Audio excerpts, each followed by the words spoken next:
musician.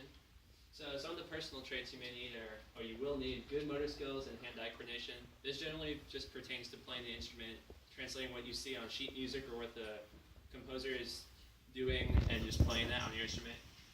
Patience and persistence. I'm discovering this a lot in my project. It's really easy to get frustrated, and you really have to take your time and learn these pieces, even if they seem difficult. Understanding the music theory and music terminology. This is especially important if you want to get into become a professional musician or a composer. You need to know what you're talking about. You need to understand music and all of that. You need to be able to work well with others. If you're going to be a songwriter, or you're going to be in a band or an orchestra or a leader, you need to be able to work with the other musicians.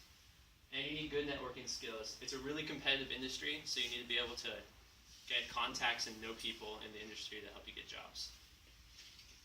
Using technology. Music can be shared to a wider audience through the internet, and the internet is a really big thing for music in a good way and a bad way. It's a positive thing because you have a bigger audience that you can share with social media and things like SoundCloud or anything, just like to produce it and show your music to a lot of people.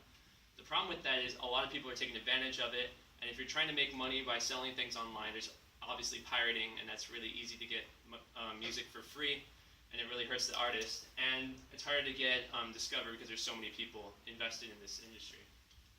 According to the Bureau of Labor Statistics, musicians and singers are projected to increase from 2012 to 2022 5%, which is actually very slow for this industry. Like Tony was talking about with the film industry, it's also very competitive and it's super hard to get jobs, so it's not a booming industry at the moment. Career pathways. So to be a songwriter and musician, you actually don't need an education, though it is preferred. It depends on what you want to get into. So obviously, you need music lessons because you need to know how to play your instrument of choice. From there, you can become a songwriter and musician. You can get your bachelor's or associate's degree in music. From there, you can go back and become a better musician or go to a composer or professional musician. And if you want to have better credentials, you can get postgraduate certification. You can also be a music teacher. You also don't need education for that, but you can. It looks better and have a better reputation. You can also get certified in that. There's also music business degree, where you become a promoter, which is like an agent for like a record company or promoting the venue, basically advertising for music. Or management, so like running the studio, running the venue, or a place for musicians. And that is my project. Thank you.